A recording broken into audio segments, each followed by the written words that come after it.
Life and prosperity, cosmic family. It's been a minute. Willing everyone is well on this beautiful evening. Today I want to talk about Ramadan, since we're in the month of Ramadan. And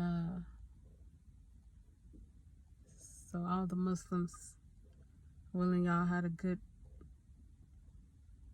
feast and broke your fast in peace.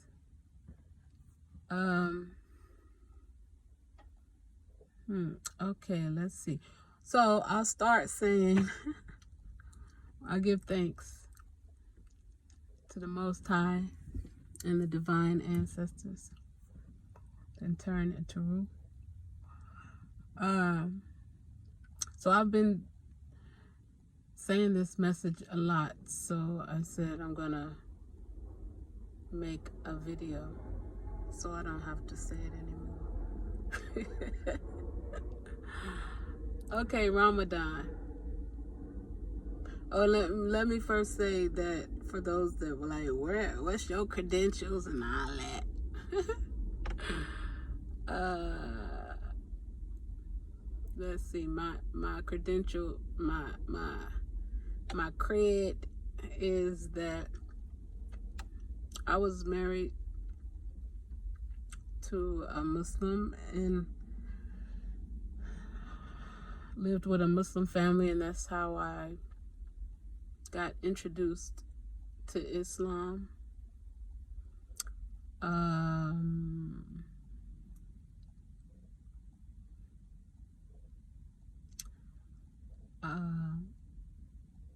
I took a class to learn more. I took a class at, and it also fulfilled one of my credits, so that was good. At the university, took an Islam class, and the professor, I think her name was Dr. Hassan. Anyway, she was excellent. So we would go through the Quran and read, and in class, and she would talk about different important aspects of the Quran. And I'm upset that I missed a few classes. Well, more than a few. that was it. It was with all my classes, though. I don't think I had perfect attendance in any of my classes in college ever. Yeah, but anyway, I still graduated though, and with honors. So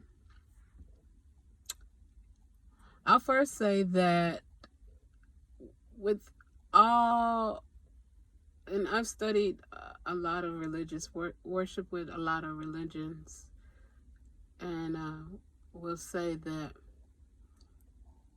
everyone should analyze anything they're into, everything in the world. Really, analyze everything.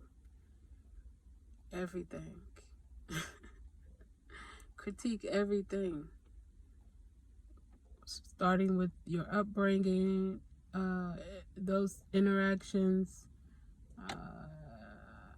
how you speak, religion, and traditions, most of all. Because a lot of times people are carrying and following traditions without even knowing, why it's a tradition,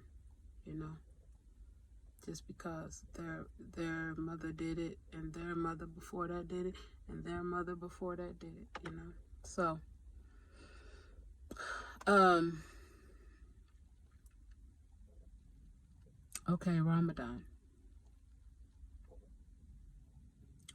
Um, the purpose of Ramadan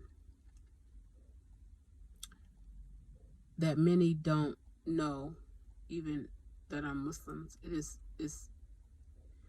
to create discipline. Even me, I've fasted several times, and it was a cool experience. Of course, I got hungry, but it's you know, overcoming that physical urge. I think it's said, I haven't read it, but I've heard it repeated in the Bible, uh, that absent from the body is present with the Lord. Is present with your Most High Self. Is present with your spiritual self. And for me, it did increase my spirituality. Yeah, it was more about me. It wasn't about the religion, like, because I never committed to Islam or took my shahada, because I'm like a free agent. A free person. I don't like to be really tied to things that I didn't create, So yeah. Um uh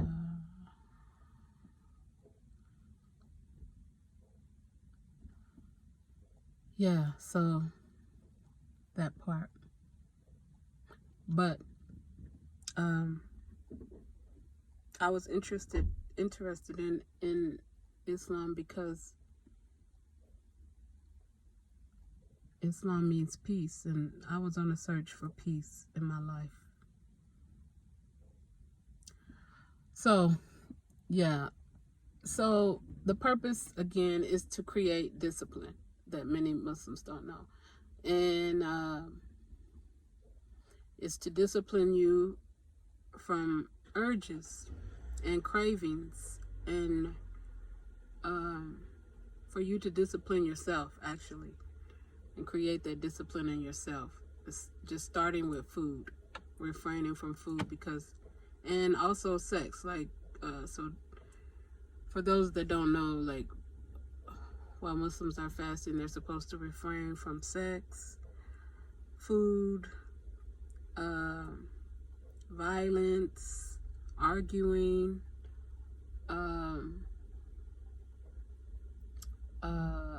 bad thoughts, intentions, drinking, alcohol.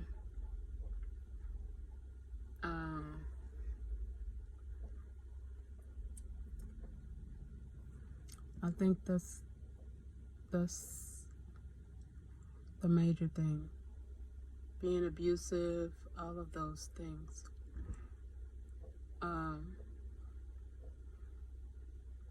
So it's to purify you, you know?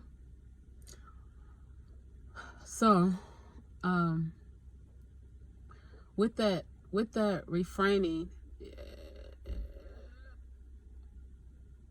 even after Ramadan is over, all Muslims should continue, that practice. Is creating something in you, so then it's continued. The same as Kwanzaa, the principles of Kwanzaa. All of those principles should be implemented all year round. It's introduced to you during that time, but it should still be practiced all year round. And I feel if Muslims practice Ramadan all year round, I mean, aside from the fasting part, but even fasting every now and then is good. I had started a practice of fasting on the day I was born, you know. And it's good, you know. It's good for me.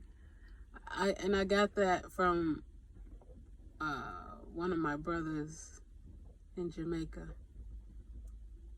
He and I were born on the same day, and we talked about what we have for dinner that day, which most I mentioned that because I like food. So I'll be like, "What'd you eat today?" And he say, "Oh, it's Thursday. I fast, honey. Fasting every Thursday." I'm like, "That's what's up. I'm gonna do that one day." This was like 3-4 years ago. 5. Yeah, finally I'm doing it. And I will break it though if it's a special occasion, or if it's, you know, because I can and I want to. So even now during Ramadan, I've been fasting but doing it in a different way. I wake up and I drink tea, and I have a smoothie. It's like liquids. And if I get really hungry, it's raw fruit, apples, bananas. Yeah. So I still like some principles of Islam. You know, I still incorporate some of them, some of the practices, like covering my head, my crown when I feel the need, you know, to feel protected, when I need to protect my energy.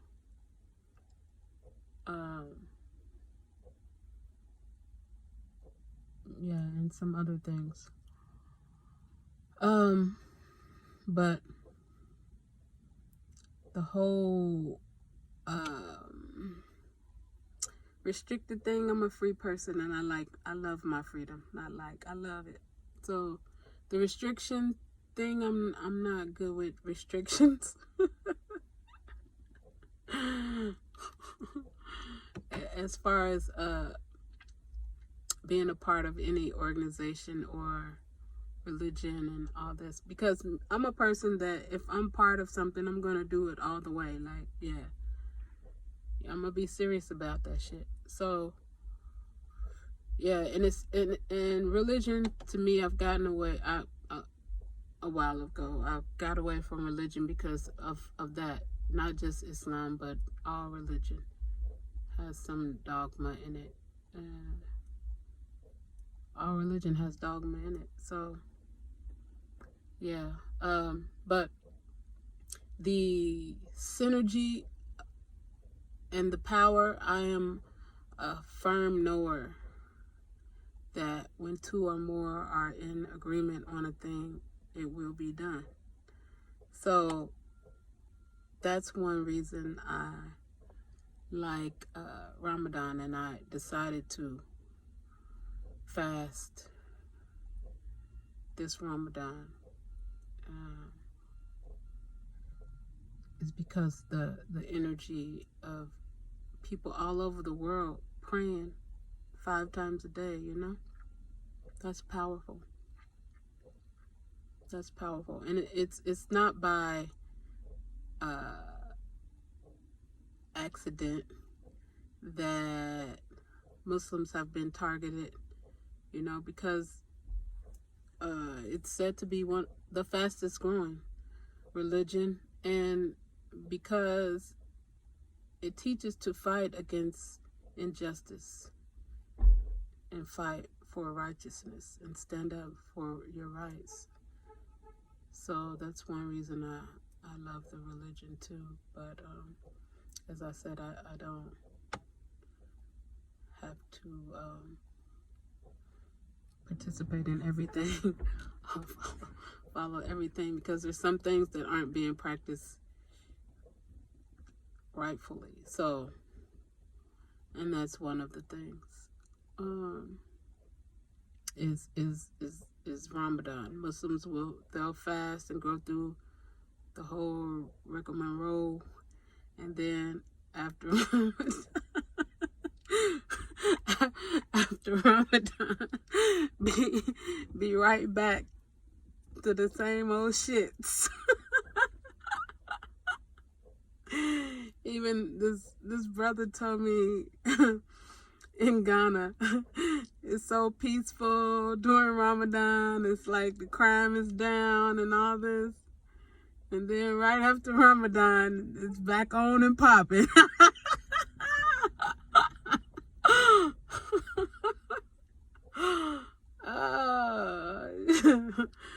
Yeah, that's crazy. Yeah, so I'm urging all the Muslims, the same as you can refrain from sex during Ramadan in the before you break your fast. The same way you should have that discipline to refrain from sex if a woman is trying to come on to you, or if you just get horny and want to have sex and then just go looking for anybody to have sex with just because you have that urge and feel horny. No,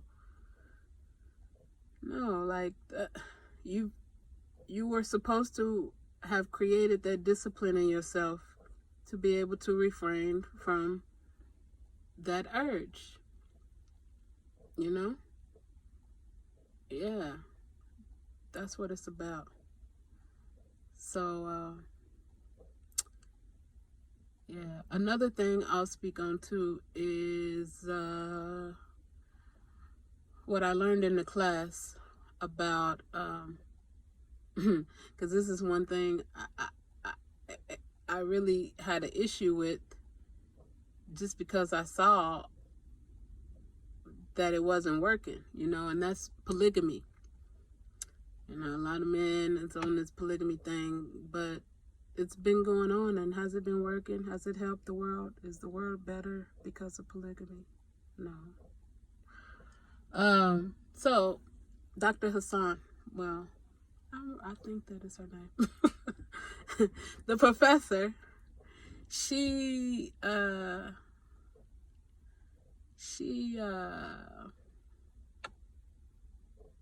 spoke of the history of that, and I'm so happy. It was divine that I was in class that day. I think I hadn't been in class a few days, and then I came back and she spoke about that, so it was for me to hear for a reason. And so she spoke on the history of polygamy, and also I think it was we read it in the Quran as well, but it was a time when there had been a war. There had just been a war, and most of the husbands were killed in that war. And so the Prophet Muhammad